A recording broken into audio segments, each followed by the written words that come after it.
Oh, what is happening? Oh, hello.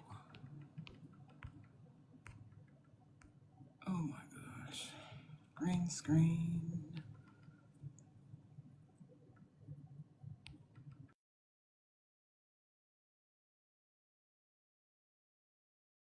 I get scared.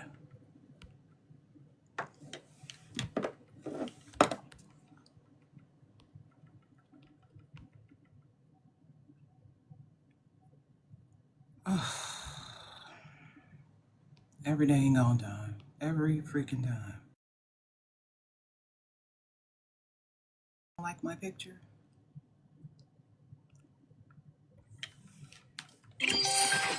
Yeesh.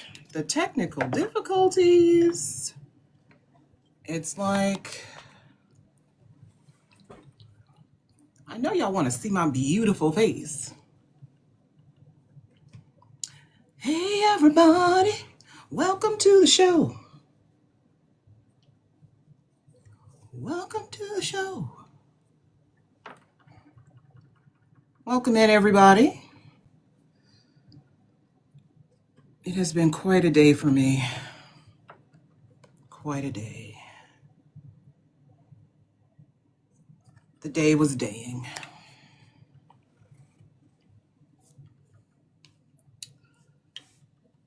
Oh, I'm disappearing. The green screen is green screening me. Oh, yay, we got somebody in here who knows William. Thank you for vouching for him, Levi. Thank you, everybody. Welcome in. We send my daily heart me. As you come in, send your daily heart me. Remember to support the live channel. You send your daily heart me. Share the live. Repost the live. Add it to your press down on the prompt and share it with everyone you know, especially people who live in the state of Texas. Especially in the state of Texas. Listen, you Texans, I got a bone to pick with you. Got a bone to pick with all of you. We'll get to that later, maybe. Maybe. I need you all to get in here and learn why you need to show up to the primaries and the general election. We got a lot of good candidates that have come through OVC that we've noticed out in just our daily conversations and doing things. And we got a lot of good people running for office. And they need your support. They need your donations, your gifts, your donations, your word of mouth, getting their voices heard, getting their names out into the atmosphere. William Marks is here. I'm going to invite him up.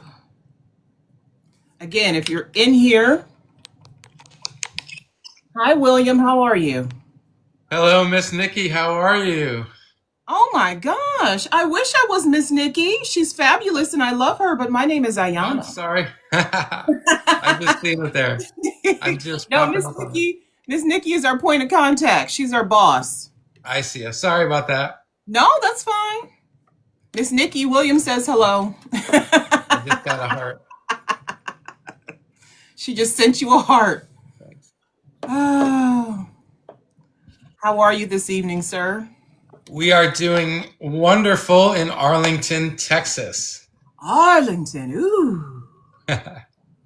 Sounds wealthy. Arlington.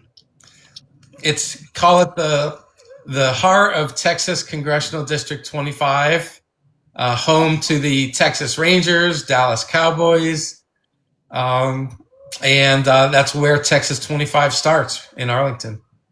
Okay, I recognize some of those. Are those sports? That's sports balls, right? The Cowboys and the Texas Rangers are the Texas baseball Rangers. team, and the Dallas Cowboys is the football team. Gosh, You guys have an MLS team too, don't you?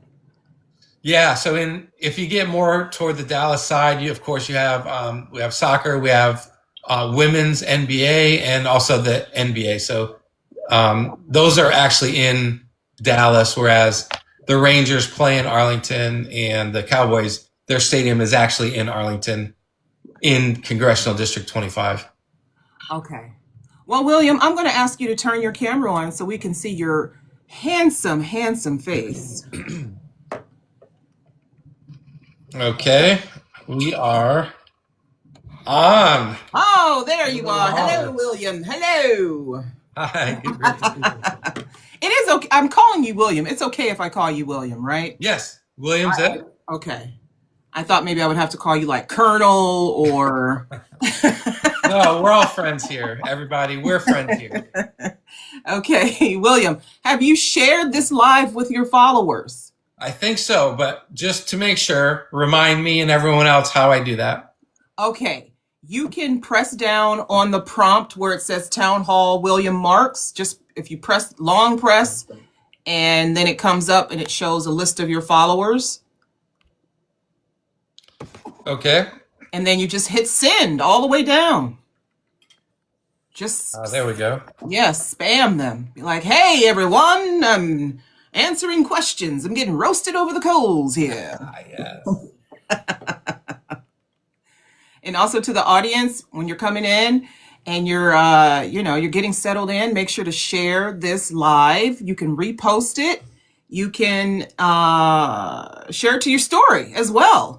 And also to support Our Vote Counts, send your daily heart me. You can also gift Mr. Marks. I'm going to add you as I'm going to follow you on TikTok, William. Awesome. Love it. Yes. You guys can follow Mr. Marks. You can gift him. You can gift me if you want to. But, gifts aren't necessary. I am handsomely paid by the federal government. Just kidding. So, William, I'm going to go ahead and get started. Welcome, everyone, to Our Vote Counts Town Hall this evening with William Marks, who is running for the U.S. Congressional District 25 out of Texas. That is the U.S. House of Representatives in Congressional District 25. We'll be talking about his background, his vision for the district, and of course, taking your questions live. If you have any questions for William, hello. If you have any questions for William, you may put them in the chat and I'll read them aloud to him, or you can hit the multi-guest option and you can come up and you can ask him your questions using your very own voice. This is Our Vote Counts, or OVC. Our Vote Counts is a nonpartisan movement uniting Americans from all walks of life to empower voters, support candidates of integrity, and ensure every voice is heard. Through education, outreach, accountability, and action, we're building a stronger democracy, one informed vote at a time. Thank you for joining us. Remember, your vote is your power. And thank you for joining us this evening, William. By way of introduction, I'm just going to give a little spiel about you because you're so very important to us tonight. You are a retired U.S. Navy commander. Wow, with 22 years of service, a Naval Academy graduate, and a communications expert who served in high-level roles, including Chief of Media for the Navy and Communications Director for the Indo-Asia Pacific Fleet. After earning a master's degree in mass communication, you became known for your leadership in crisis communication, intelligence coordination, and public affairs across military commands worldwide. You did retire from the Navy in 2018. William, for those meeting you for the first time or who just need a refresher, please tell us a little bit about yourself and why you decided to run for office. Wow, that's amazing. Thank you for that introduction. You've been doing your homework. I am flattered and honored. So thank you so much. My name's William Marks. You can read the entire bio and all of my military assignments at www.williammarks.com. That's where the bio is and my platform and everything. But as an introduction, just a quick introduction, because we'll be getting into it later. I'm a 22-year Navy veteran, a combat veteran, a husband, a father, I'm also a 2025 MacArthur Foundation Courage Project Award winner for standing up and defeating the Trump administration earlier this year. Nice. So very honored about that. I'm running in Texas Congressional District 25. I'm bringing a solid Democratic background against a MAGA right-wing incumbent. We're going to beat them from Arlington to Fort Worth to Burleson to Cleburne and these 13 counties of Texas 25. How we're going to do it is together. We're going to lift everyone up. We leave no one behind because the only way out is through. So that's a short intro, and I would love to get into all the background and everything with you over the next few minutes. All right. So before we get into the really meaty, hearty things, I want to ask you just an icebreaker question, right? So you've lived in District 25 for a long time, right? Correct. Okay. What's your favorite hidden gem in the district? It could be a park, a restaurant, or a community spot. And why does it matter to you? All right. Well, you got to go with food, right? I kind of feel like you have to go with food. So real close to my house in Arlington, we're going to go with some amazing birria tacos, kind of famous local to Texas. Let's go with Hurtado's with an H. They have 2 locations. And then let's follow that up with some ice cream, local ice cream called Getcha SUM. They make all their ice cream handmade, again, in Arlington, Mansfield, right where I am. So I feel like if I give food recommendations, that's kind of like the way to go. So Hurtado's, barbecue, and Getcha ice cream. Oh, that sounds so good. I haven't had my dinner yet, so taco. My daughter loves the birria tacos from our local spot here. It's the only thing she will ever eat when we go. I'm more of a fajita girl myself, but I do like ice cream. What's your favorite? What's your favorite flavor? I'm a mint chocolate chip guy. Yes. But what's great is, so these are local small businesses, right? 12, 14, 18 employees, true small businesses, make the food on site, handcrafted, make the ice cream right here local. That's why I love it. And, it's better food, right? It's definitely better food when you're not at a chain and you're supporting a local small business. So, 2 thumbs up all the way. All right. Well, we're going to get into actually economic development is the very first category. But before we do that, I'm going to remind the chat, please like the live. We thrive on likes. We love the love and we give it right back. So just tap the screen while you're in the chat, while you're listening to William and I do our banter back and forth. Please like the live and again, continue to share it. Can I do it if I tap? Can I do it? Yeah. Oh, sure. Go ahead. Yeah. Absolutely. We'll do like a lightning bolt. Yeah. All right. And I'm going to give a few taps too. We're doing it. Yes. Awesome. Yes. All right.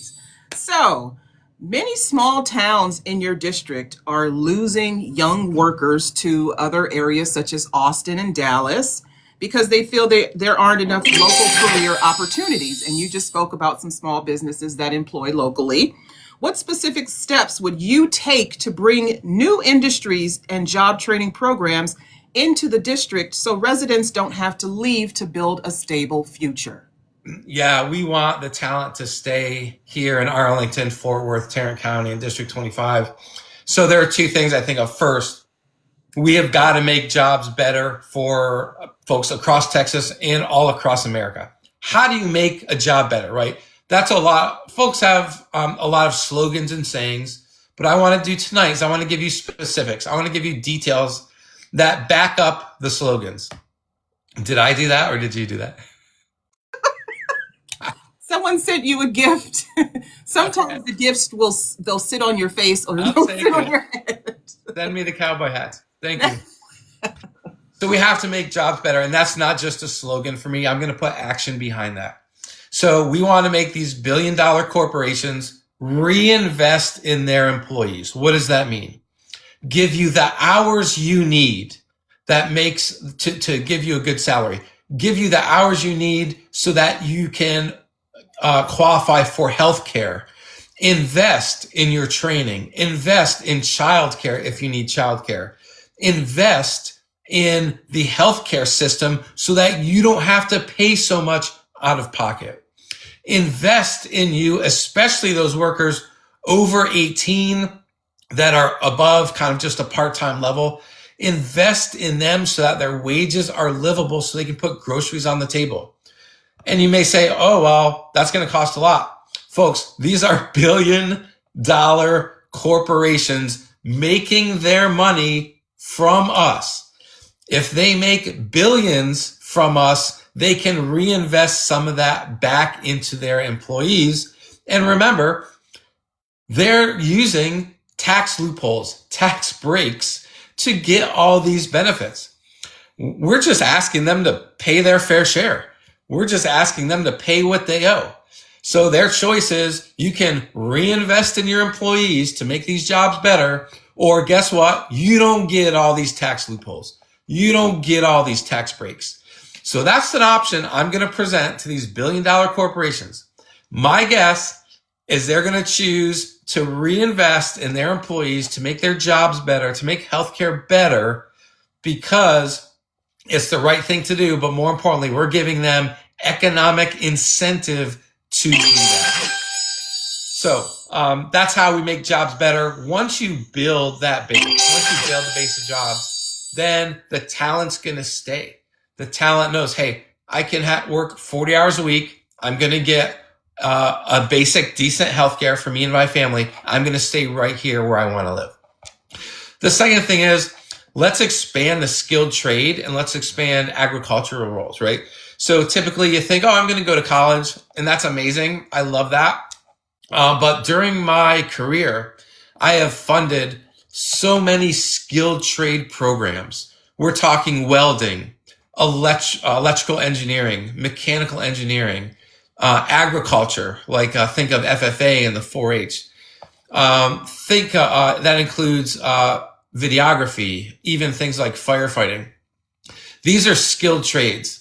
And a skilled trade should be just as accessible as a college education. So we promote college educations. Let's promote everything. Let's promote those skilled trades to give folks a skill to build them up and help them get a great resume and great experience for the job force.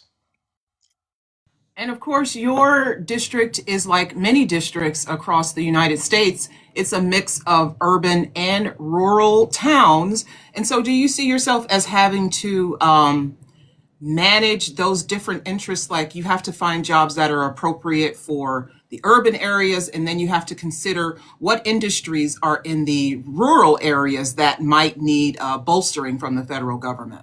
Yeah, exactly. So we have 13 counties in Congressional District 25. The largest is Tarrant County, and that's kind of the urban base. That's Arlington and Fort Worth. But I've got 12 other counties that I need to take care of. Same principle, right? So in the urban area, we said, all right, we're going to make these billion-dollar corporations invest in their employees. Think Amazon, Walmart, FedEx, right? The big ones that get all these tax breaks. Well, guess what's happening in the rural communities? Ranchers and farmers are getting killed by the same thing, billion-dollar corporations, which have now created a monopoly around the food they grow and the food you eat.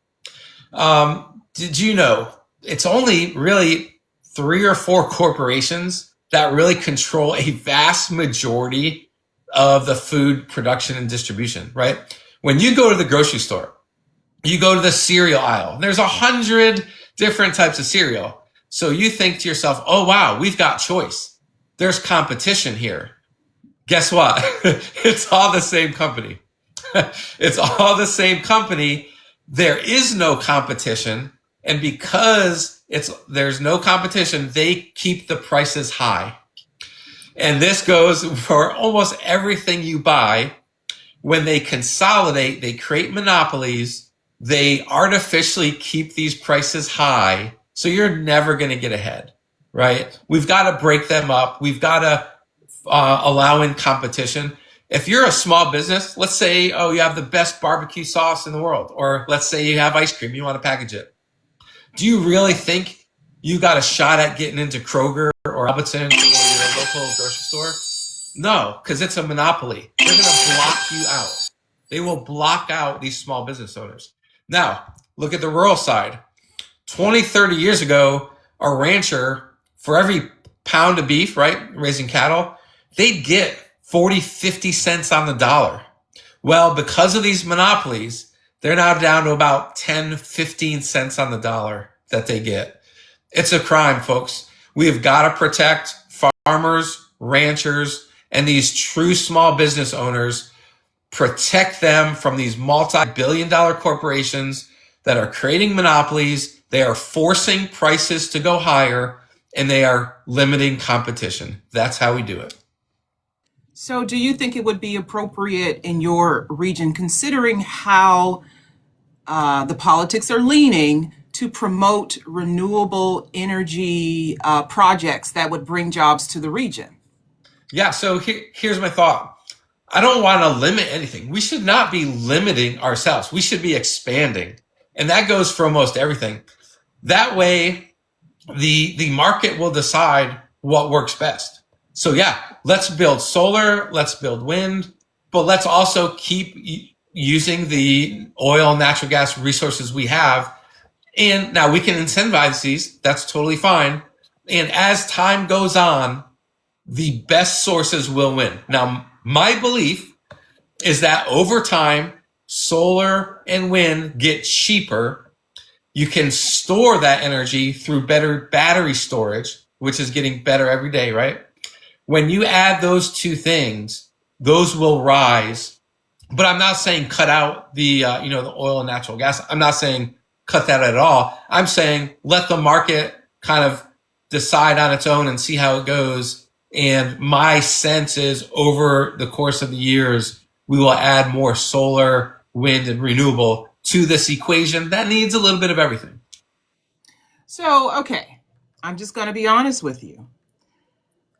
Republican voters are not very open to the wind turbines, or the windmills, as a certain person calls them, and the solar farms.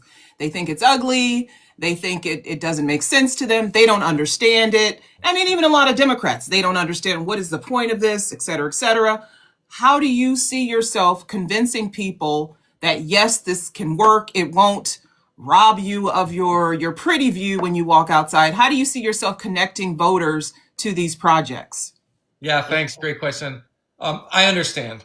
Folks have hesitations because they think the technology is not proven yet. I understand that. What I would say is there are so many ways to be creative where you will never know.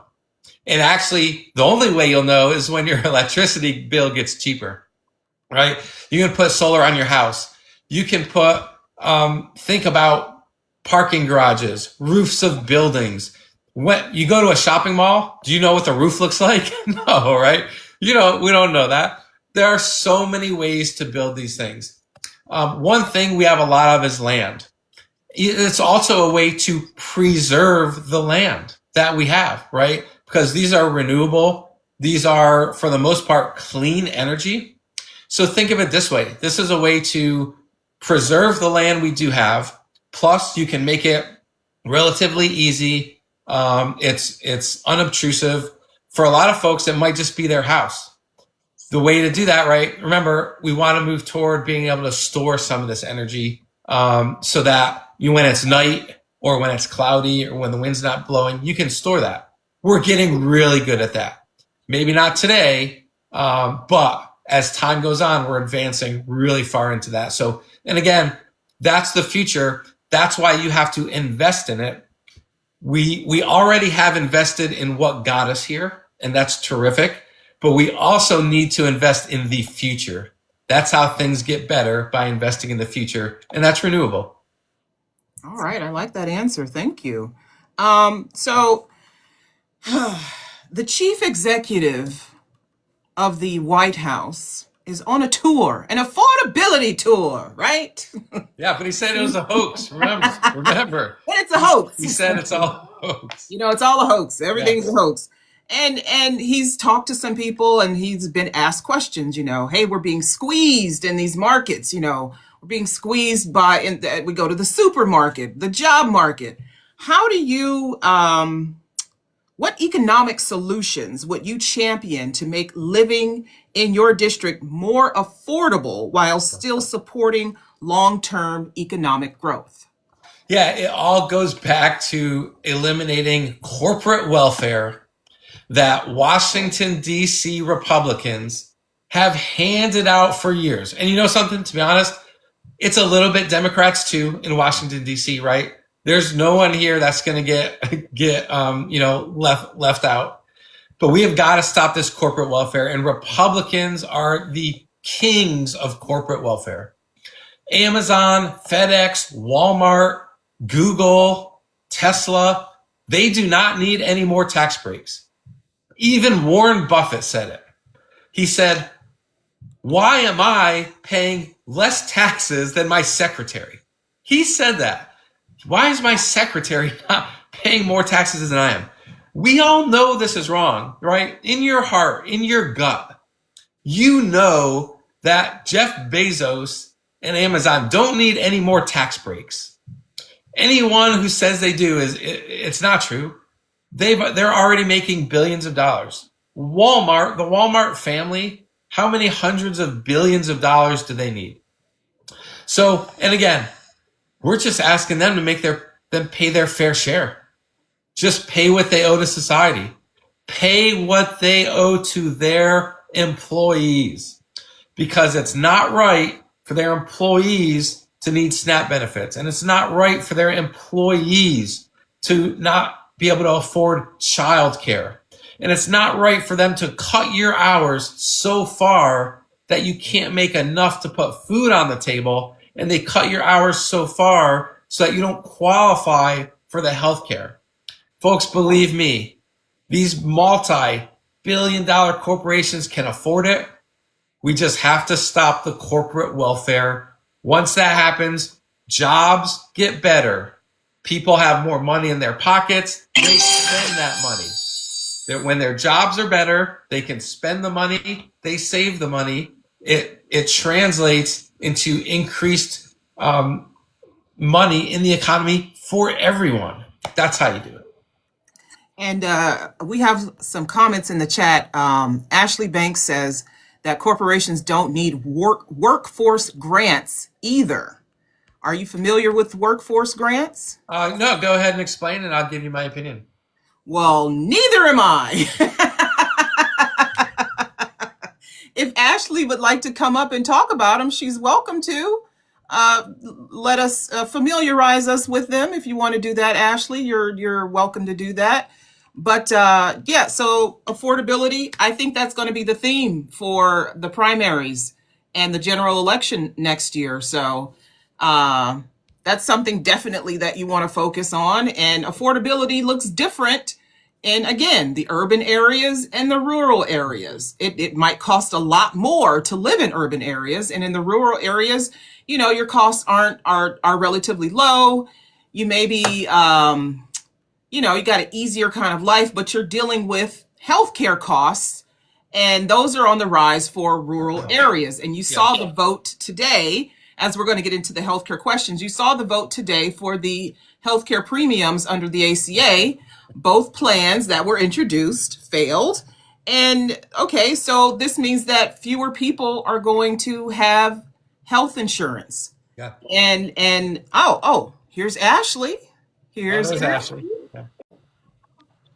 Hey, Ashley, how are you?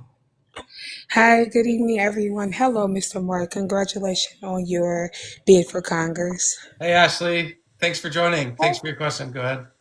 Hey, Ayana. Hey, everyone. So, yes, a lot of people are not familiar with Amazon receives a grant, a workforce grant. And it was, let's say Illinois, for example. I used to work for Amazon. And they would get grants to be able to place their location in a location that does not have a lot of workforce in the area. For example, Monique, Illinois is where I used to work, and they received a grant to be there. So a lot of people don't know that not only are these job places are they're receiving grants as well. A lot of people don't know that. And I just want to highlight that. And I will be highlighting it more because I'm running for Congress in Illinois District 2. And so a lot of people don't know what's going on. And yes, I invite each of you to look up workforce grants received by big companies like Amazon, and you'll be surprised what you find. All right, Ashley, thank you so very much for that. William, are you familiar with that type Yes. of incentive? Yeah. So what she's talking about is essentially grants and incentives that local or state governments can give to a company to kind of lure them into their area. So let's say you're Amazon and you're building an Amazon warehouse. Now there may be 4 or 5 locations that they're looking at.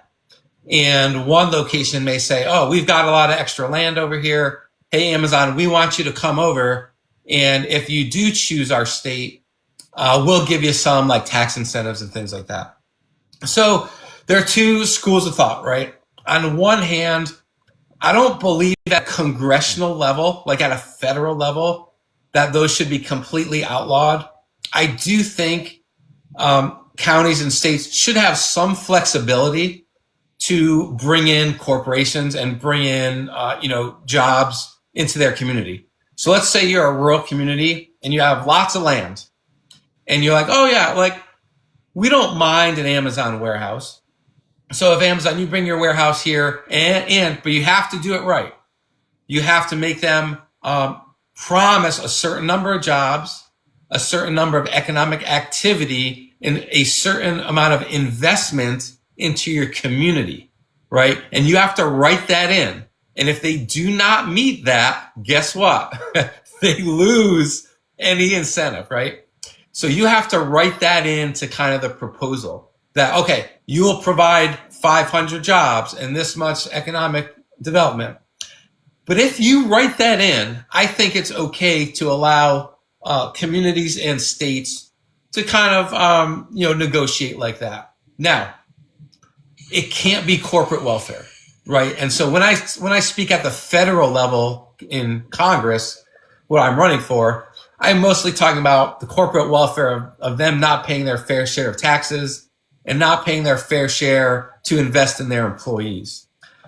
That for sure, right? And we can change that in Congress. So when elected, that's one of the first things I'll do. At the local level, I do think states and communities should be able to kind of negotiate a little bit, depending on what the deal is, because a lot of these deals are good for the communities, but again, you got to write it in there. You can't let them get off without giving something back to you. Right. And one of the comments says that a data center did that, but had their staff move to the city to meet the requirements. And so they didn't hire locally. They imported people, but they were still creating jobs technically. So that meets the requirement. So is it fair to tell a corporation, hey, you cannot import workers from another state. You have to pluck from the community? Oh, I'm 100% in favor of closing all these loopholes that corporations get, because guess how they get them? They have lobbyists. The lobbyist writes it down, hands it to the congressman that they have given a donation to, and the congressman copies and pastes that right into the law. Mm-hmm. So with me, that will never happen because I cannot be bought. I cannot be influenced. I cannot be corrupted because I am not taking that corporate PAC money. So they can send all the lobbyists they want at me to try to create these loopholes. It's not going to work because I am not taking that corporate lobbyist money. I will do things fairly. And most importantly, I will do things in the best interest of the working class, the people across Texas, the folks working hard every single day to put food in their table. I will never be on the side of a billion-dollar corporation. I will always be on the side of the people. So yeah, that does happen. And the way to stop it is to stop this corporate welfare where the lobbyist is just writing the rule that they give to the congressman that they bought. Not going to happen with me, folks. And you know what's funny is that the lobbyists and the corporations are writing the policies, but when things go awry, people get mad at Congress, the government. Well, you need to get mad at the corporations. They're writing the policies. People don't get mad at corporations. And so corporations, like you said, they're free to continue. Hey, we've got 10 different cereals on the shelves. And, you might think that you're buying from different brands, but you're really just buying from one brand. We can create a monopoly. We can do whatever we want. And the people are just kind of lulled into always blaming the government. Well, it's partly the government, but it's mostly corporations writing policies and people who are beholden to them going, hey, let me just, like you said, just add it in. And who gets served by that? The corporations, they get served by that. Yeah, and I'll add one more thing to that. That's a reason to have term limits. Because politicians, come on, 20, 30 years. Do you think an 80-year-old politician that's been in there for 30 years is really writing his own bills? No, they're not. They rely on these lobbyists to write for them, and they just put a stamp on it after they get their check. So that's another case for term limits. And I know what folks will say is, hey, if you term limit politicians, they're not going to have that expertise. Well, I will tell you, in the military, you do a job for about 2 or 3 years, and then you get promoted, you go to the next job. Well, I will tell you, that's a tried and true method in the military. After 2 or 3 years, you better believe that we have a lot of expertise in that job. So I can tell you for sure, after 6 or 8 or even 12 years, hey, that's more than enough expertise. We do not need someone sitting in Congress for 30 years into their 80s because they're not writing these bills. They're just getting it handed to them by the lobbyists. And the procedure doesn't change much. I think Congress has been the same since the 1800s. So once you've been there for maybe 2 years, you kind of figure out how it goes. You know how it goes. So back to healthcare. Now, one of the things I wanted to kind of segue is, like, say you have an Amazon that is plopped into a rural area, right? You can't just put Amazon there. You got to have the infrastructure to support the higher workforce. So you have to have daycare centers, you have to have grocery stores, and you have to have healthcare facilities. You got to have a hospital or some kind of clinic. And if the clinics and the hospitals are closing because of the lack of federal funding, but also at the state level, the lack of investment, then what do? What is your plan to ensure that your district, all of the counties in your district, are fully, what's the word that I'm looking for? Are well populated by good medical staff that can take care of your constituents? Yeah, you are on target. I will tell you this, it's happening right now with rural hospitals. Folks, we're in trouble because when you just saw today, Congress, your healthcare cost is going to double. Please, folks, listen, it's going to double. It might triple. So what happens, that's less funding that's going to rural hospitals, especially we've seen across Texas, across all of the Midwest, rural hospitals are closing. They don't get enough business. Then they don't get the doctors and the nurses that can go there to serve these communities in rural Texas and rural states. So we're on the verge of a crisis. Let me tell you the other thing Republicans did in this big ugly bill. They made it so the worst effects of this healthcare, they don't start until after the next November's elections. So over the next year, it's going to start getting worse and worse. Your healthcare costs are going to go up. Rural healthcare is going to get worse. Hospitals are going to start closing, but it is not going to come crashing down until after the November elections. What we need folks to do is please get smart about it. Please vote with your logic. and vote for a Democrat who is not going to let these subsidies die off. Because you may think next summer, you may think, oh man, it's bad, but it's not that bad. I'll survive. It's coming for you right after the elections. So don't get fooled that it's not super bad yet. It's coming. And they timed it for right after the elections. The only way out of this is to elect Democrats. We need to take control of the House of Representatives so we can turn this bill around. But yes, rural hospitals are in a crisis. So, okay, you elect a bunch of Democrats, they get into office, the subsidies come back, and then the next cycle, the subsidies go away. The subsidies have not always been there, right? The ACA allowed for expansion of Medicaid so that more people could be covered. But there were these people who were caught in a gap, right? They didn't make enough money to afford a plan on the ACA exchange, but they also made too much money for Medicaid. And so they were caught in the gap. And so when we had the C-19, there were people who needed health insurance. And the Biden administration said, okay, we're going to give you these subsidies to make an ACA plan affordable. So finally, more people will be covered. And they also allowed for expansion of Medicaid in most states. Some states didn't take it, foolishly. So what is your plan specifically? So we don't even need subsidies. Why do people need subsidies to afford health insurance? Okay. And I hate that Republicans are just twisting this. That's very typical Republican.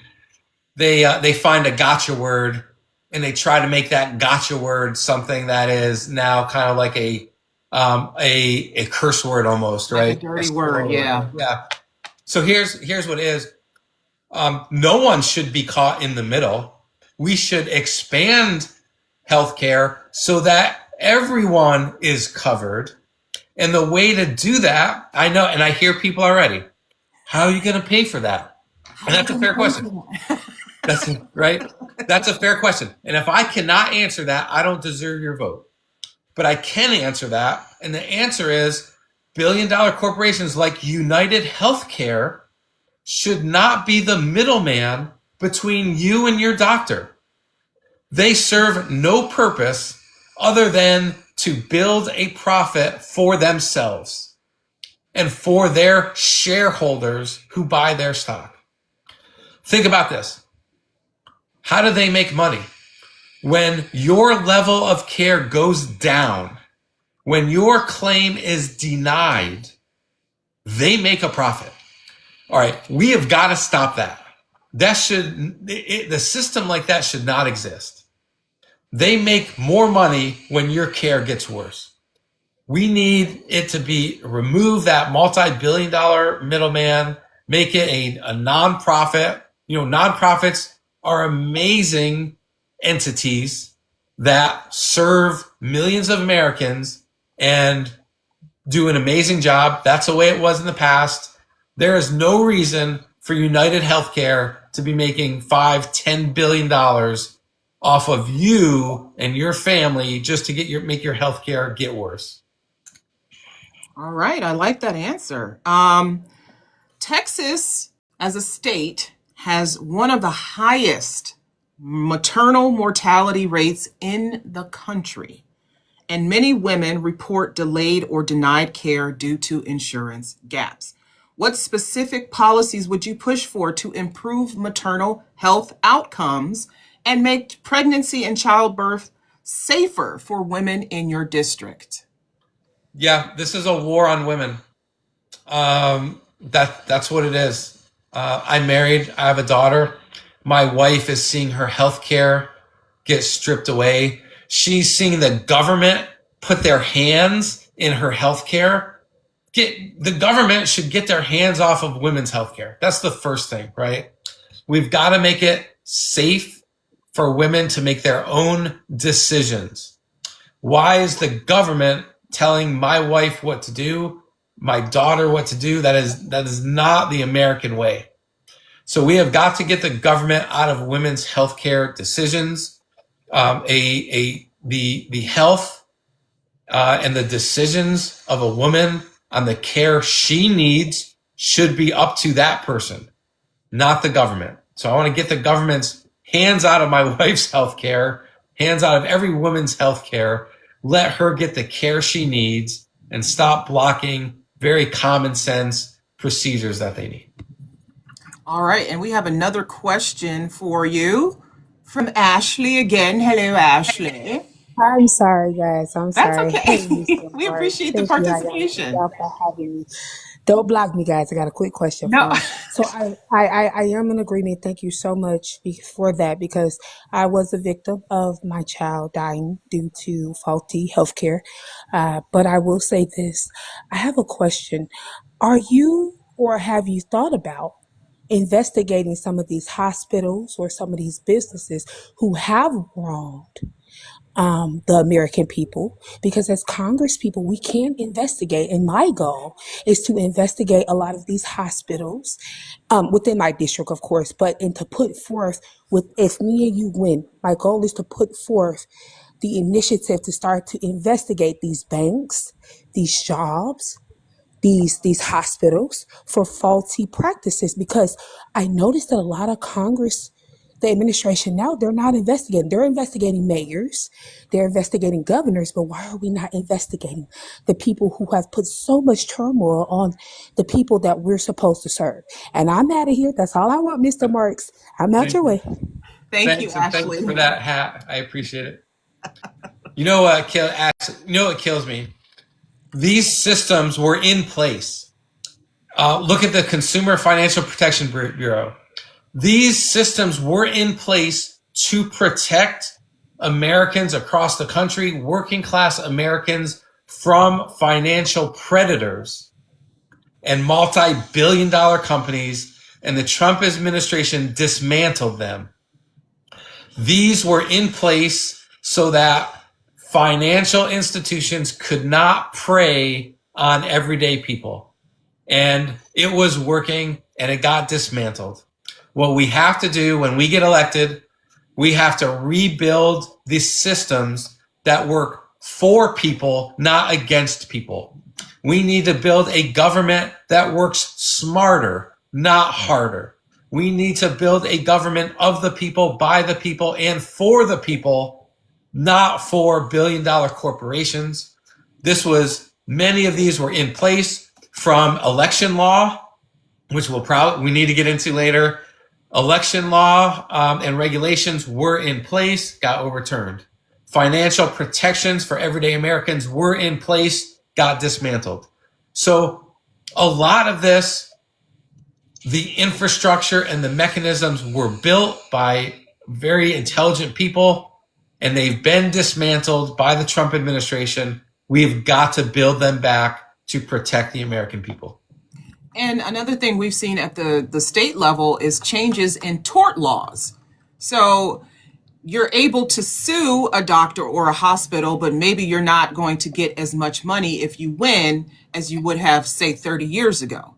They have changed the limits on what your award can be. And so a lot of people just don't bother to sue because they know they're not going to receive as much and they're not going to be made whole.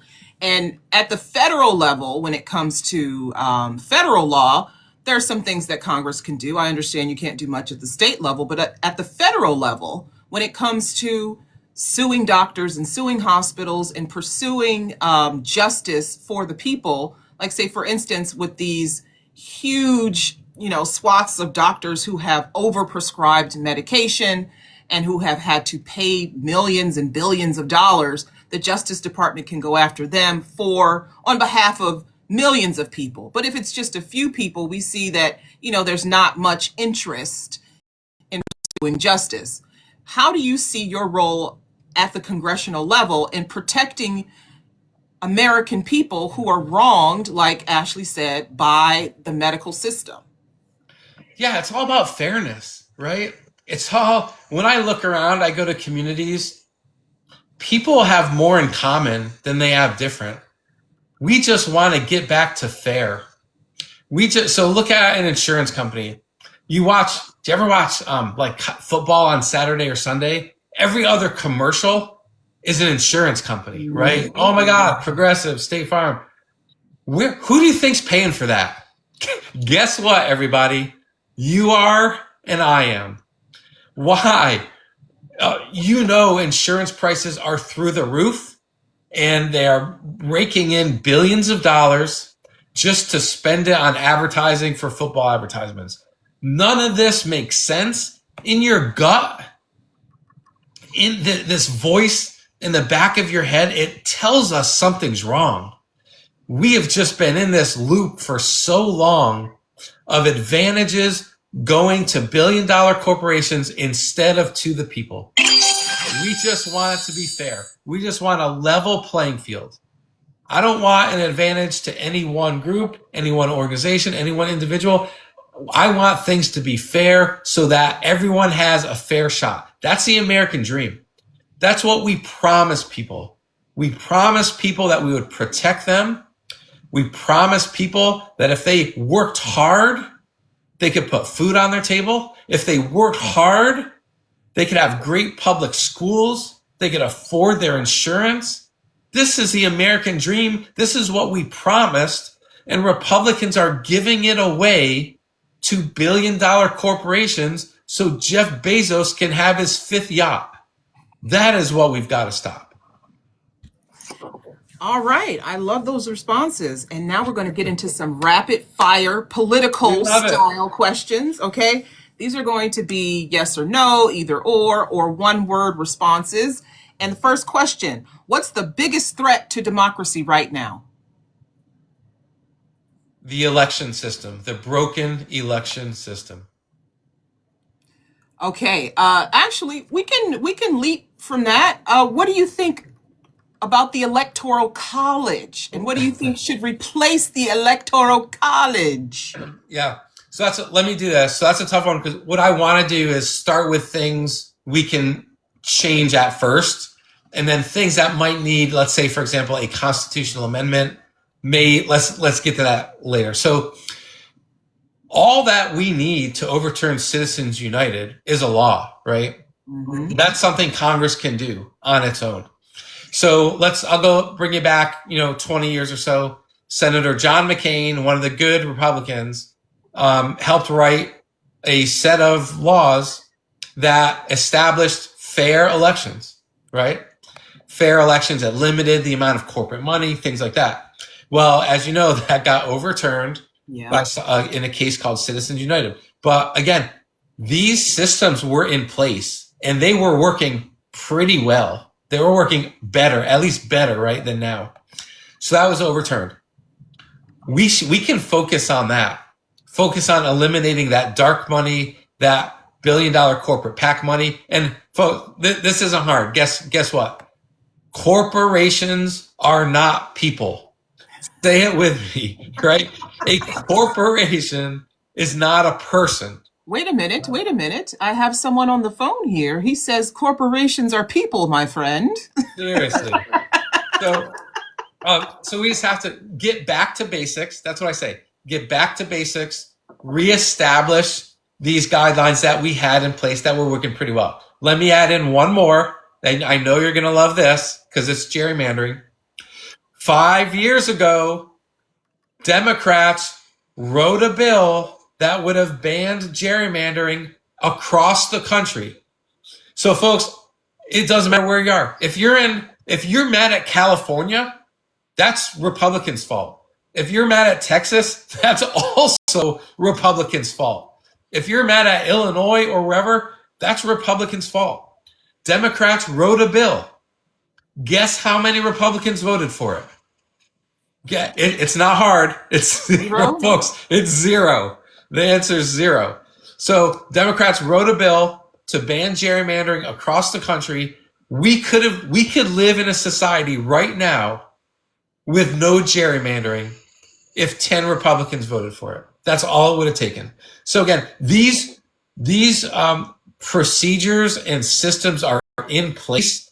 The way to get to it is we vote out these corrupt Republicans next year and vote in honest, ethical Democrats like myself, like Ashley, who are going to get us back to basics and get back to fighting for the American people. Okay, so I'm totally getting off my script here, but you pass a law, right? You get the bill through Congress in gerrymandering. The president signs it. Fine. Some state or Republican National Committee comes along and says, "Hey, this isn't fair to us. We should be able to donate as much money as we want from whomever we want, whenever we want, however we want. We're going to sue in federal court." They sue in federal court. It makes it all the way to the Supreme Court. You see where I'm going with this? Yeah, it's hard. And I'll tell you the other thing my philosophy is you start with the things you can do, right? You have to get some wins, I call it, right? Go after some wins. Don't focus on things you can't do. Focus on things you can do, right? So if we win the House, all you need in the House is 50% plus one vote. That's absolutely doable, right? We can do that next year. Now, what's a little harder, right? In the Senate, you need 60 votes a lot of times, right? And until we get 60 votes, the House can't just pass anything it wants to, because that can get blocked without 60 votes in the Senate. And as you mentioned, it can get blocked at the Supreme Court level. I will tell you this, no politician out there has every answer to solve every one of these issues between 60 votes in the Senate and between the Supreme Court being a roadblock. Any politician who says they have a kind of like a magical solution really, I think, isn't living in the reality of the times. So what I'm focusing on is, what can I change when elected? Is I am now part of that 50% plus one who can write legislation in the House, move that up to the Senate, where we can get 51 votes there and keep going forward. I understand your frustration about the Supreme Court. It is a tough one. There is no magic solution other than, folks, next year, vote for expanding the court, maybe. I know, right? But if we elect Democrats next year and then elect a Democratic president, right, we won't have to do that. So let's focus on the things we can accomplish. Right. Here's the thing. Don't rely on a politician to help you. Go vote. Exactly. Don't rely on someone in Washington, D.C. You've got to vote. There are more non-voters than people who win, right? If you look at the last election, right? Kamala Harris, Donald Trump. Either Kamala could have won if people just got out to vote.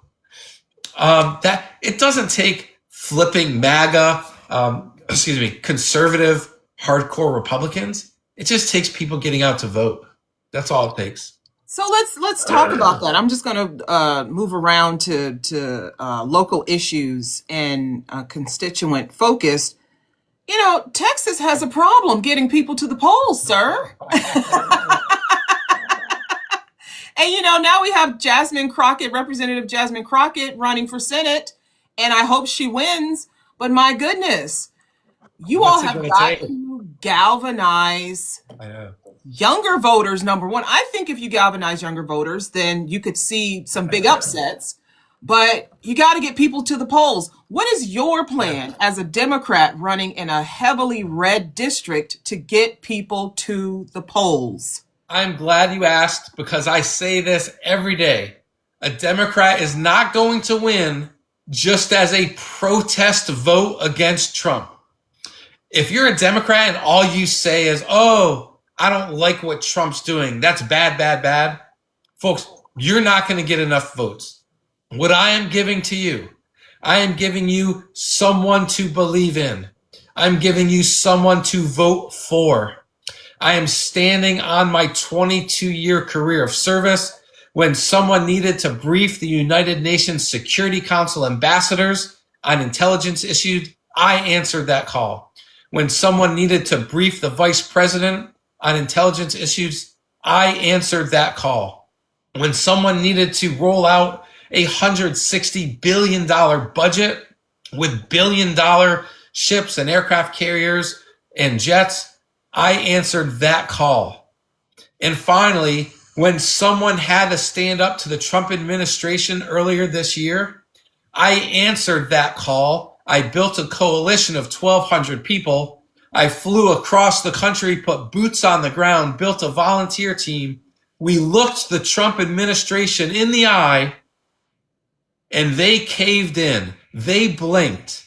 And what I learned is when you make a promise and then you keep that promise, when you put actions to your words, you are giving people someone to believe in and something to vote for. So everyone out there, I am not just a protest vote against Trump. I am a person who you can be proud to vote for. So I'm standing on my record, and thanks for supporting me. Woo! Yes. I'm in Ohio, but I love that. I love that. You should make that part of your stump speech. That's fantastic. Thanks. I'm very proud to be able to sit here and talk with you. And I know that you are a retired military officer, and you understand that there are issues, challenges with veterans receiving care with the VA. How would you work to improve those services and advocate for the needs of veterans, not just in your district, but across the country?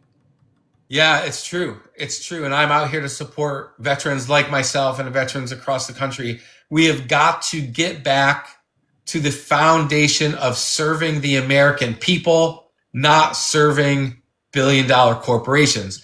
The VA has been gutted so that the Trump administration can privatize everything. They're privatizing medical care. They're privatizing the VA. They want to privatize prisons. They want to privatize the military forces out there and armed forces. We cannot let that happen. We have got to support the people who have fought for this country. And you do not support them by outsourcing everything, outsourcing the VA, privatizing everything. When you privatize something and outsource that, you're giving it to a company that only has a profit motive. That's all they care about. Whereas if you bolster the VA, if you fund the doctors and nurses and caregivers and the administration and accountants and all those folks in the VA, they will come through for our veterans. So that's what I'm going to do. I'm going to focus on supporting the VA like it should have been all along, and we're not going to outsource any of that. All right. I like that. Okay. So many residents in your district and across the country feel ignored by Washington. Yeah. They feel ignored by their representatives, their senators. I know when I send my very beloved Senator Jonathan Husted an email, I don't think he reads those emails. I get a form response back that's very disappointing, and I don't like that. I don't like that when I call, sometimes I get hung up on. How do you plan on maintaining your non-corporate grassroots fire if you get to Congress? A lot of them, they get to Congress and they start fundraising right away. I'm going to go back to the corporations and I'm going to fundraise with them and take their money, and I'm going to forget about the people who got me there. How do you plan on staying grounded in your grassroots beginnings? Yeah, I love how you said that. It's about grounded and keeping that fire inside you to support the people who elected you, right? Remember, this is a government of the people, by the people, and for the people. So I'll tell you right now, I'm going to term limit myself. When I vote for term limits, I'm not going to grandfather myself out of that. I'm going to include myself in that, right? 2, not accepting dark money, billion-dollar corporate PAC money. They can keep it. I'm going to get elected without that. By the way, you can support me by going to williammarks.com. That's how, if you don't want a politician to take corporate money, right, that's great. But that also means give them $1, give them $5, Yeah, right? exactly. That's the trade-off. So you can't say, oh, don't accept corporate money, but then don't donate, right? So you have to throw me $1, throw me $5. So, but yeah, it's about keeping that fire, keeping grounded, fighting for the people who elected you. and being accountable to the folks in your home district. And if you're if you have to campaign the second you get elected, that's not working. That's not the right system. If you're in Congress to make money, listen, I was in the military, right? I'm not running for Congress to get rich. I promise you. My opponent has profited $46 million since he's been elected. Yeah. We all know, and again, this is something in your gut. You feel this. You know it's wrong. You see politicians getting elected, then 4 or 5 years later, they're millionaires. Marjorie Taylor Greene, my opponent, all of a sudden has $40-50 million over the past 12 years. That's not right, folks. You should not get elected, run for Congress, and use that to become a millionaire. So all that needs to stop. And so we're in the kind of cold season in Ohio. It's snowing like crazy every day, save me. But in Texas, you guys had an issue a couple of years ago with the power grid failing during an ice storm. How do you see your role as helping your district maintain good electrical grid, a good water supply, et cetera, et cetera? What will be your environmental policy for your district if you're elected? Yeah, it's all about redundancy. And again, it's all about the government working smarter, not harder, and really smarter for the people, not harder just for corporate interests, right? And so it may be in the corporate interest to have a closed loop system that only benefits, let's say, oil and gas companies, but it's in the best interest of the people to have redundancy. What redundancy means renewable, solar, wind, oil, natural gas in an ecosystem that is redundant and supports itself, so that if we rely on one of those factors and the other factors maybe go down, that's okay. If you, on a sunny day, you rely on solar. On a windy day, you rely on wind. Maybe on a cloudy day or at night, you rely on oil. But it's that redundancy that you have to build that will save us in the end. Corporate interests are not always in favor of redundancy. They always want to hoard, right? They want to hoard everything for themselves. They don't want to give a fair shot to any of these other opportunities. And I just want to level that playing field. Level the playing field so that we can build up solar and renewable and wind. So in your district, are people dealing with congested traffic?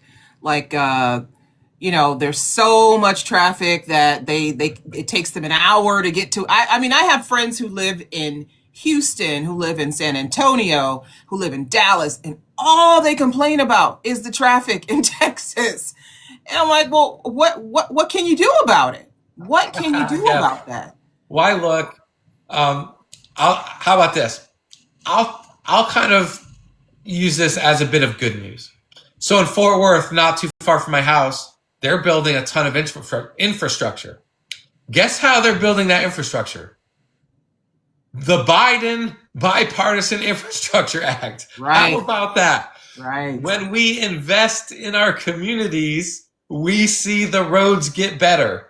We see our water systems, our electrical grids, our infrastructure get better. And the way you do this is from the bottom up. You invest in these communities, you invest in the infrastructure. They hire construction companies, they hire electricians, welders, mechanical engineers. That money goes into the economy. Those construction workers, construction companies then take that money and they spend it. So at the same time you're building the infrastructure, you're also improving people's jobs, you're improving their lives, you're thrusting money into the economy. It's win-win. That's what happens when you invest in the community from the bottom up. That's what happens when you invest in the people, in small businesses, not the billion-dollar corporations. I see it every day. A couple miles from my house, the infrastructure is working. We have got to expand that again, build from the bottom up, build up our infrastructure. So let me ask you this. What do you think is the reason why it took the federal government so long to finally focus on our aging infrastructures like our airports and our bridges and roads and say, finally, we're going to do something about this? I mean, the Biden administration came in 2021 and it's like, wow, we're finally going to focus on these crumbling things. And it's been 30 years, 40, 50 in where I live at, Northeast Ohio, because of the infrastructure law. The Cleveland Water Department is finally going to replace all of the lead pipes that have been delivering water to homes in Northeast Ohio. And that's going to take 20 years probably. We could have done this decades ago if the federal government had said, okay, it's time to focus on where we can invest to help the American people. I feel like Congress doesn't get that. They really don't get that. And when I talk to candidates, I ask them specifically, what are you going to do for the people to improve their lives? A lot of people will say, we're just going to take money from corporations and give it to the people. Okay, what does that mean? Yeah. What does that mean? Yeah, what are you going to do for the people? Yeah, so when we say the people, right, that's not a handout. No, these are good jobs. Remember, when I go out into the community and I talk to folks, we have more in common than we have different. Everyone I talk to works hard and they want to work hard. They believe in hard work. It makes you feel good. So what I want to support are small businesses. And this is by far a vast majority of businesses are small businesses. Correct. We're talking 10, 15 employees, everything from landscaping, roofers, hairstylists, all that. These are the true small businesses. The tax advantages should go to those folks because it is some crazy high number, like 98% of businesses are small businesses. So yeah, I'm not using it as a slogan to just say, oh, tax the billionaires, right? It's do it in a smart way. You give the incentives to small business owners. Those small business owners make sure everyone has a good job, livable wage, and good health care. Remember, we seem to think that these billion-dollar corporations are the majority of these companies. They're not. I guarantee you go out in your community, most companies are true small businesses. Even you need a HVAC person for your electricity. You need a plumber to come in. You want to redo your kitchen, redo your floor. You want to get your hair done, your nails done. You want to buy something at a farmer's market. These are small businesses. This is the strength of our community. That's who I'm going to support by giving them the incentives, them the tax advantages, them the incentives to make the healthcare better. Not, it doesn't need to go to Amazon and, Walmart. All right. I am going to cool it down a little bit, right? Bring the temperature down. I'm going to ask you some fun, rapid fire questions. Yes, love it. All right. How much time? I should ask how much time do we have so I know how to. We have exactly 20. Am I counting right? 17 minutes. We got 17 minutes. Okay, we're going to do it. We got this. Okay. Barbecue or tacos? Oh, man. Both? Like, why not? Barbecue. Or a barbecue taco. Or a taco with barbecued meat. Yeah. I'm a pulled pork. There's a business idea. Okay. Let's see. Buc-ee's snacks or Whataburger fries? Oh man, Whataburger. Okay. Friday night football or Friday night concerts? Oh, I was a high school football player, so I'll go with Friday night football. Okay. Champion. Cowboy boots or sneakers? I'm in Texas. Cowboy boots. Really? Okay. Like what? Okay, cowboy boots. Do you guys just like you put them on in the morning and then you wear them all day, or is it just like an event type of thing? Yeah, depends what you're doing that day, right? So if you're working, like really working, you need them. But I'll say this on the campaign trail. On the campaign trail, I usually am wearing running shoes because I walk a lot, right? Every single day. I might do 2-3 events, visit hundreds of different places. So I'm kind of in the campaign trail running shoe mode. All right. Okay, the best road trip playlist starts with. Oh, Radar Love. Radar Love. How about that one?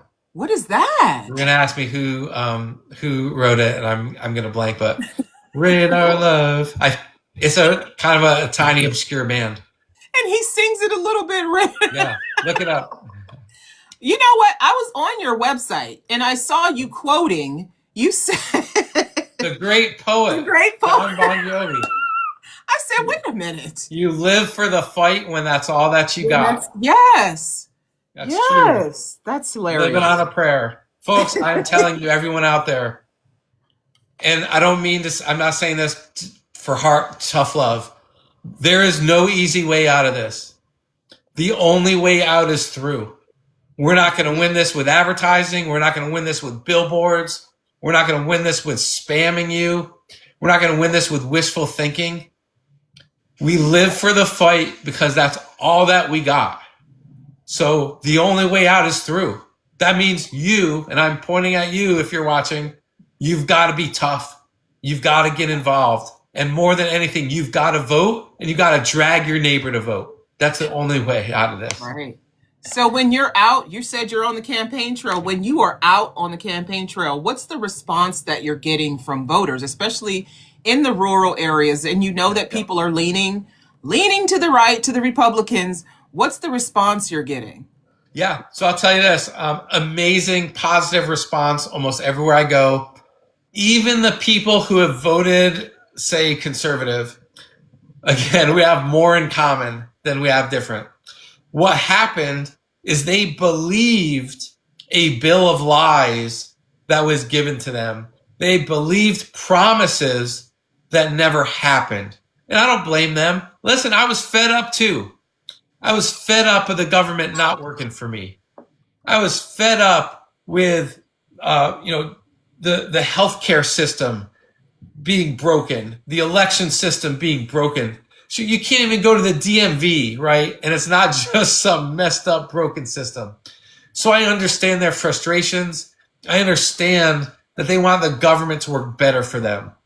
What I am providing for them is a better solution to what they voted for.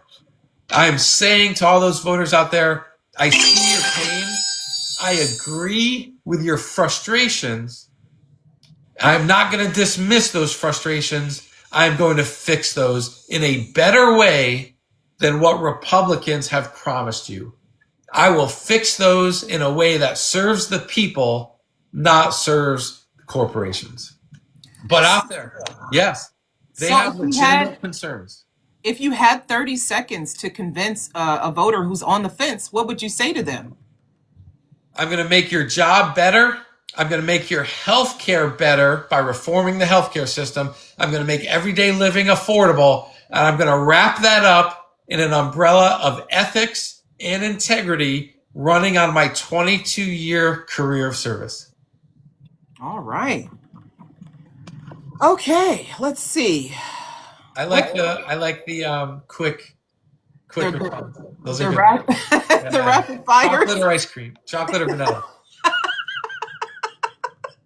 Well, I mean, I didn't get to all of them. Well, I got through the fun ones, but the political ones are kind of fun. I mean, name 3 things you'd cut from the federal budget. Oh, wow. So let's cut excess military spending that does not go directly to troops or technology for the troops, right? Again, that's the bottom-up philosophy. When we focus on the military, and I'm speaking as a veteran, You focus on the troops, the technology, the systems that support the troops, not these crazy contracts that just go right back into stock buybacks. So that's the first thing. And again, it all goes back to the same thing. The government should work smarter, not harder. The government should work for the working class, not the billion-dollar corporations. Second thing to cut out, these crazy middlemen, healthcare corporations. They are only standing between you and your good healthcare, but they're standing between you and your doctor and nurse. We've got to cut them out, right? We've got a make a system work for the people. Those are just a couple easy ways where we don't cut services, we cut the middlemen. And I think you can do that in just about everything. I'll tell you this. Remember Doge, like that Elon Musk thing that was like corrupt, right? We all know that was corrupt. But what I want to do, I want to say, hey, how can we do that in the right way? How can we look for fraud, waste, and abuse, but we do it with actual qualified accountants, qualified forensic economic experts, so that when we do find, the fraud, waste, and abuse, and we cut the fat, we don't do it from the good services. We do it with actual qualified people who know what they're doing. So yeah, I'm all for that. I'm all for cutting out the fat. I just want to do it in a smart way with actual qualified people to do it. All right. And before Doge, that's actually what the federal government has been doing. At least the agency I work for. We're audited several times a year. So, I mean, we're always being told, no more money. And then this year, magically, they found $74 million to give to us. Don't know where that came from. But, okay. We haven't explored your education policy. And I know Texas is doing some strange things with education. Parents and educators in your district expressed concerns about political interference in curriculum decisions, including book bans and restrictions on certain subjects. How would you ensure that students receive a high-quality, fact-based education while protecting teachers and librarians' ability to offer diverse learning materials? Yeah, thanks for that. I went to public schools. My kids go to public schools. My mother was a teacher for 32 years. My sister also was a math teacher. Public schools. So I come at this with the approach that we have to invest in our public schools. How do you do that? Well, I'll tell you right off the bat, vouchers are a scam. Say it with me, folks. Vouchers are a scam. Are a scam, yes. All a voucher does is take money away from your local public school, and they give it to wealthy people that have a fancy private school in some other place. So remember, I've got 13 counties here in Texas Congressional 25. A majority of those places are rural counties. There's no fancy private school there. Vouchers are not going to the working class. Vouchers are just taking money from your public school and giving it to the wealthy family who already has more than enough money to their wealthy private public school. So vouchers are a scam that most Texans do not want. The way to do that is you invest in public schools. That's first and foremost. Second thing is, I fought the Trump administration on book bans, and I beat them. I looked them eye to eye, stood strong, and we beat them in overturning a book ban. Now listen, right? You have to be smart about it. If you're at an elementary school, yeah, right? Like, I want elementary schools to have common sense things, and the librarians and the principals and the teachers and the families should work together to kind of think through, hey, yeah, what's a sensible thing like for my little, an 8-year-old kid? But hey, we're talking about grown adults here, right? We should not be banning books for grown adults. We should not be banning books just because it says something we don't agree with. We should not be banning books to whitewash history. We should not be banning books to erase the history and the struggles of this nation just because it was a little bit messy. We have to tell the truth about our history. We have to be honest with ourselves. We have to be honest with our kids and show them how this country has not always benefited the people it was supposed to serve. Going back to the first 10 amendments, don't forget, right, the Civil War, the 13th, 14th, 15th Amendment, all the way to the 19th Amendment, women's suffrage. We have to show the true history of this country and how we overcame those struggles. We didn't get to where we are by erasing our history. We got to where we are by facing it, looking at it wide-eyed, and making things better for those who have struggled to come up in this world. And that's how we're going to need to keep doing that. I like that answer. Thank you. Let's see. Got like 5 minutes. By the way, this is what a service. So let me say thank you on behalf of all the candidates out here. There are some of us who may not be getting as much media coverage, maybe don't get, in the spotlight. So thank you for doing this. It's important for everyone. If you're listening on my side of things, follow our vote counts, right? This is how you do it. Yes. Thank you. We're actually, we're lucky that candidates are saying yes, we're very lucky. A lot of people are not ready to talk about the issues. They don't know where they stand yet. They're a little bit shy, and some people running for the very first time ever, and they don't really know what to say. And they're like, oh, a town hall. They're intimidated by it, You got to get out there. And guess what? The incumbents aren't doing town halls. My incumbent, okay, how about this? My incumbent hasn't done a town hall in 5 years. Folks, oh, wow. If you're in Texas, you deserve better. Texas Congressional District 25, you deserve better than that. So I'm giving you virtual town halls. I'm doing podcasts. I'm doing TikTok, Facebook Live. I am here for you. If your representative is not holding town halls, vote them out. They should be out here doing this. They should be. They should be responsive to the people. But that just goes to show you that there are some politicians who take their constituents for granted. They don't think they need to do town halls because, I'm getting elected anyway. Everybody votes Republican. Who cares? But the tide is turning, right? It is. And, those rural voters out there, those Hispanic voters, Black voters, these politicians have taken you for granted. They have given you promises that they are not keeping. They have identified your frustrations, but they have not delivered on those promises. And shame on them for that. Shame on any politician who has seen your frustration, and has given you a promise they have not delivered on. That's what we need to change. Exactly. Thank you for that. And in closing, okay, if elected, right, what is the single most important change you hope your district residents will feel in their daily lives by the end of your first term?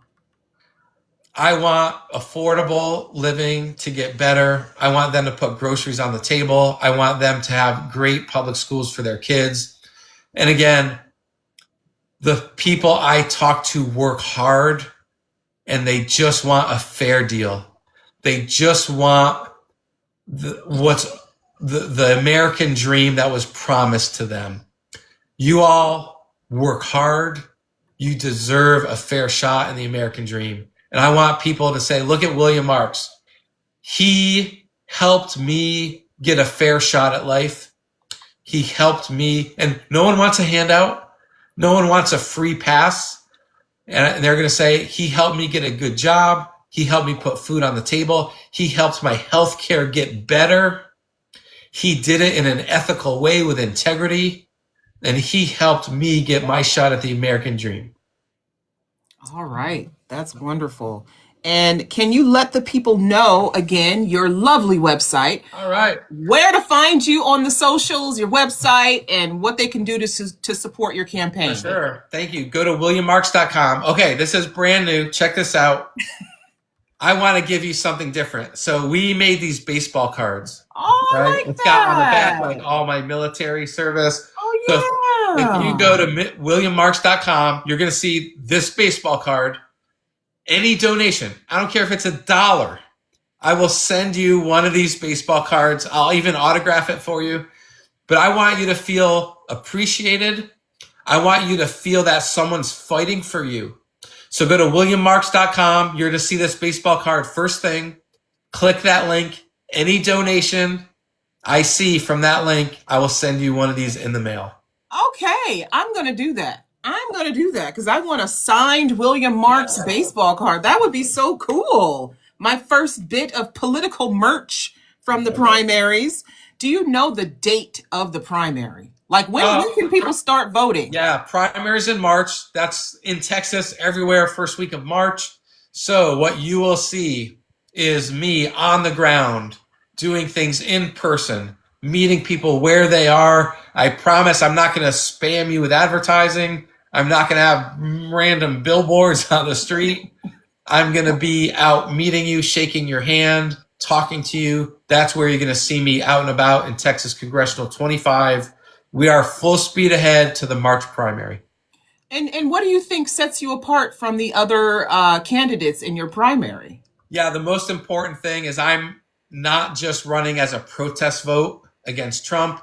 I'm running on my own career of service.